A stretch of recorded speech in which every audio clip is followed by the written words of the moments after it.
While the Muslim-majority world bears the brunt of most of ISIL's attacks, the West has also seen a rise in violent incidents, including the recent London atrocities. But why do young men from the UK or France or Belgium turn to violence? And how much of a role does religion play? Earlier, I spoke to one of Europe's leading authorities on terrorism, this week's headliner, Gilles Kepel. I began by asking him what's driving these attacks. Well, I believe that, this is part and parcel of what I call in the book the third generation jihadism. The one that was not satisfied with the attacks on America and 9/11 because they thought it was sort of top-down thing. They threw, people in the air in planes, but it had no relation with grassroots mobilization. And bin Laden's objective, which was to mobilize Muslim masses under his banner, or as Zawahiri, his mentor, said, under the Prophet's banner, did not function. I mean, they lost in Iraq.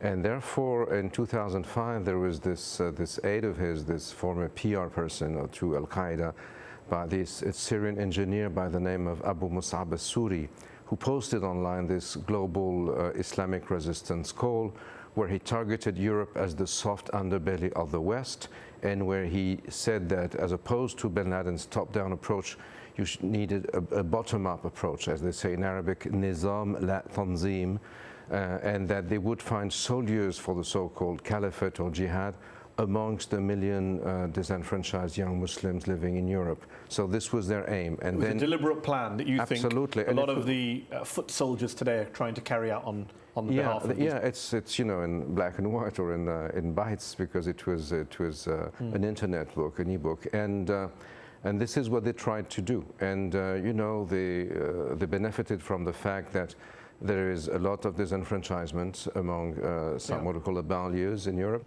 You're best known, or you're well known for the view, and you express it in the book, in your new book, that there has been a radicalization of a lot of young French Muslims, a radicalization of the Islam that they follow. You talk a great deal about Salafi Islam, especially in the banlieues, in the deprived French suburbs. Your fellow French terrorism scholar, and some might say bête noire, Olivier Roy, says, on the contrary, there hasn't been a radicalization of Islam, there has been an Islamization of radicalism, that angry, alienated young men, maybe some former criminals, who in the past might have turned to Marxism or anarchism or joined a gang, today they'd sign up with jihadism. It's the most fashionable radicalism going. Do you disagree with him?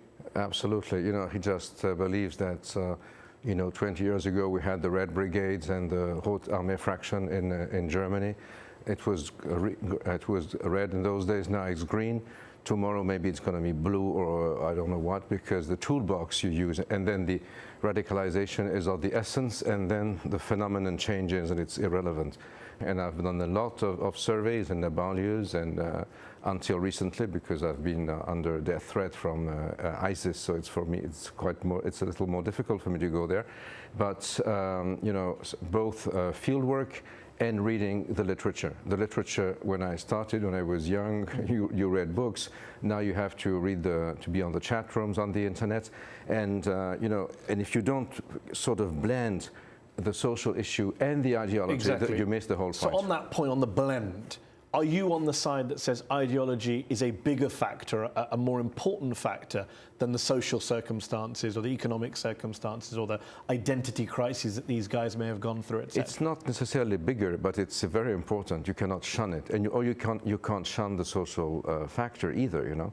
What's the balance? People want to understand where this threat's coming from. How much attention, how much weight should they give to ideology? For example, many in the Trump White House would say ideology. That's what matters. Everything else is irrelevant. Where do you stand on that debate? Well, in America, it's not exactly the same social dimension, because there were attacks in America, like the Orlando attack, where the murderer played allegiance to the so-called caliph from the toilets of the gay bar in the Pulse in Orlando, or there was San Bernardino, or when you had Major Nidal Hassan at Fort Hood, who followed Awlaki's, inspiration.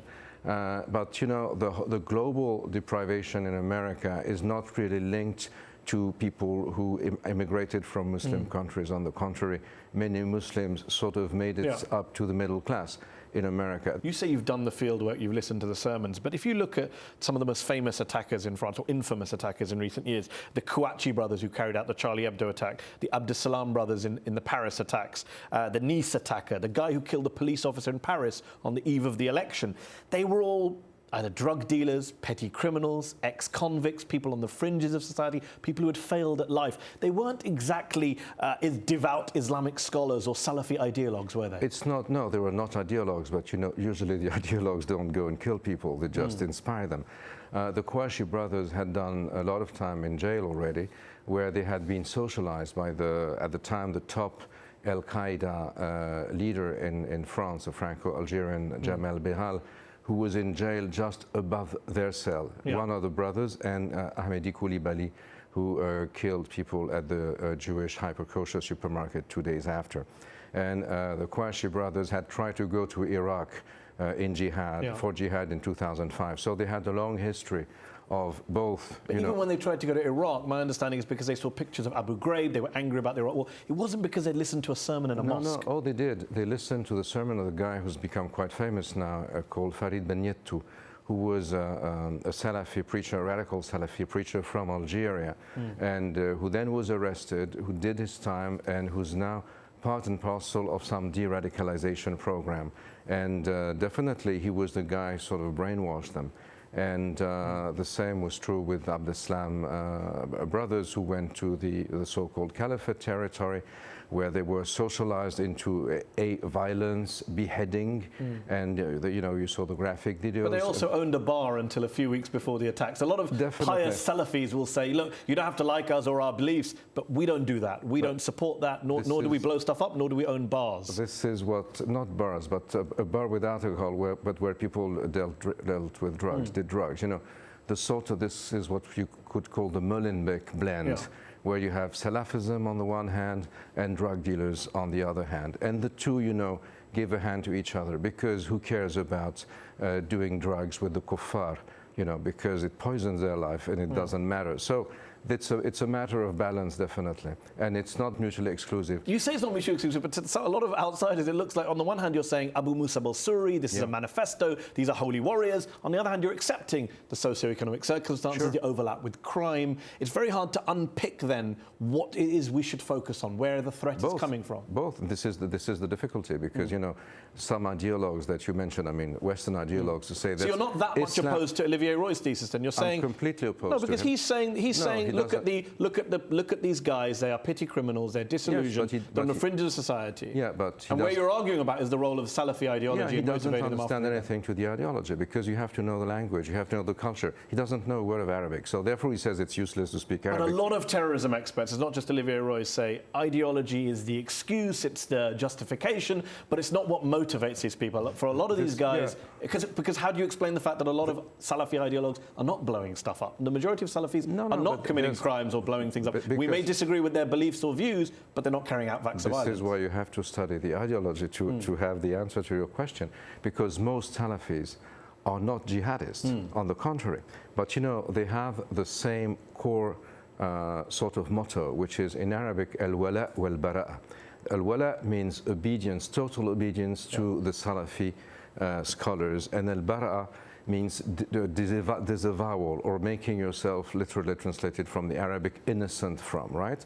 But you know, your average Salafi, people who you know, follow instructions coming from some of the scholars in the petromonarchies, do not attack, do not go to violence. But jihadists, on the basis of this ideology, turn to violence, and then this is where the social dimension comes into action. So you have to understand the blend. Before we finish, we're running out of time, just on this issue, because you say it's ideology and an agenda. You refer in your new book to Islamophobia in scare quotes. You call it a buzzword, a propaganda term used by Islamists. So what would you call the attacks on mosques, on women in hijab, the hundreds of attacks and threats against Muslims that are recorded every year by France's National Human Rights Commission? They're not Islamophobic? What are they? No, if people, the problem with Islamophobia is that it mixes criticism against a doctrine, which is perfectly permissible. I mean, you can criticize the texts of the scriptures of the Jews or the Christians. That's one thing which is permissible. And then attacking someone as a person because of what she wears, of her faith, or whatever. This is not permissible. So what would you call those attacks on Muslim institutions, on Muslim women in headscarves, on Sikhs who look like Muslims? Yeah, well, this is tantamount to racism, and there are laws in France to punish that. And if you feel that you're being discriminated, but if you attack a white woman in a hijab, how is that a racist? Many would say that's not a racist attack. No, I'm just wondering what word. You don't like the word Islamophobia. What word would you use? Because this word is mixing up things. You've explained that. What word would you use? Attacks against Muslims, like attacks against the Jews. So you accept that there are anti-Muslim hate crimes, of course, and they're just serious like problems. there are attacks. So it's a pedantic point to go after Islamophobia. No, when we accept there's a real phenomenon of anti-Muslim hatred, what we call it is irrelevant, is it not? Shouldn't we first recognise the problem? It's not pedantic. It's an issue of mixing.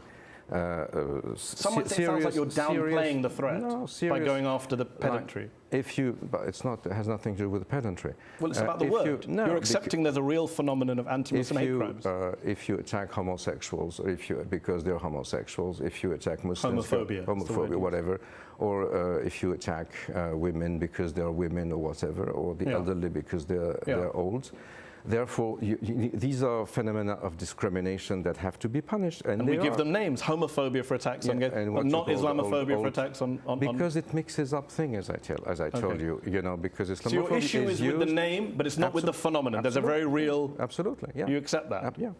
One last question. Last year, you were put on a ISIL hit list, and you've had to get 24-hour security as a result, which is of course horrific. It must be a horrific experience for you. What's it been like for you to go from being a lifelong analyst of terror threats to now being the victim of one?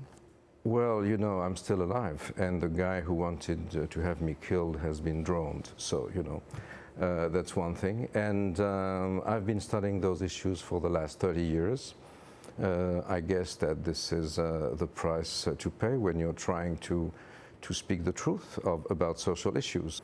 And well, if you're being targeted and killed and sentenced to death because you do your work as a social scientist, then the problem is not with you, it's with the ones who target you. Gilles Kepel, thank you very much for joining me on Upfront. My pleasure. Thank you.